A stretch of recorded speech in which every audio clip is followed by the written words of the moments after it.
Çin ve Tayvan arasındaki gerilim dinmek bilmiyor. Çin Komünist Partisi'nin güdümündeki devlet medyası açık açık savaş tehdidinde bulunmaya devam ederken çok konuşulacak yeni açıklamalar geldi.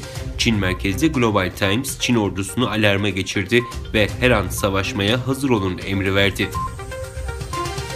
Çin, Haziran ve Eylül aylarında Londra'da görülen Bağımsız Uygur Mahkemesi'nin tanıklarına para ödendiğine dair iddialarla ilgili Uygur tanıkları itibarsızlaştırma kampanyası yürüterek yalanlamaya çalıştı. Dünya Uygur Kurultayı'nın talebi ve girişimiyle Çin'in Uygur Türkleri ve diğer Müslümanlara yönelik muamelesinin soykırım olup olmadığını araştıran Londra merkezli bir halk mahkemesi olan Uygur Mahkemesi, 4 Haziran ve 9 Eylül tarihlerinde toplanarak tanıkları dinlemişti. Hindistan'ın Cammu-Keşmir bölgesine çıkan çatışmalarda ikisi sivil 8 kişi hayatını kaybetti. Saldırılar nedeniyle son bir haftada gözaltına alınan kişi sayısı da 1000'i geçti. Almanya Başbakanı Angela Merkel, Avrupa ülkelerinin ortak ses çıkarmayla Çin'in yükselişini engelleyebileceklerini belirterek Avrupa Birliği'ni daha da güçlenmeye çağırdı.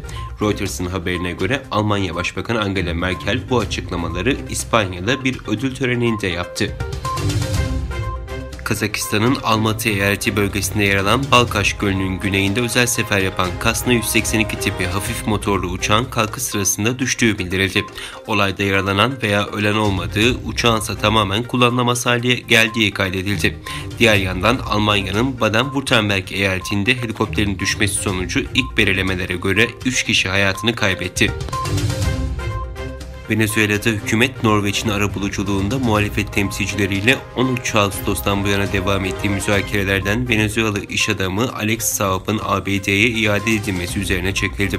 Meksika'nın ev sahipliğinde iktidar temsilcileriyle muhalefeti 17 Ekim'de yeniden bir araya getirmesi beklenen müzakereler, Saab'ın Afrika'daki ada ülkesi Yeşilburun Adaları tarafından ABD'ye iadesi üzerine kesintiye uğradı. Hindistan'da 70 yaşındaki bir kadın ilk bebeğini dünyaya getirdi. Doktorların ileri yaşta imkansız uyarısını dinlemeyen anne yıllar sonra hayaline kavuştu. 70 yaşındaki kadın 75 yaşındaki kocasıyla 45 yıldır evli. Uzun yıllardır bebek sahibi olmak isteyen çift hayallerine bir türlü kavuşamadı. Ancak yaşlı çift pes etmedi.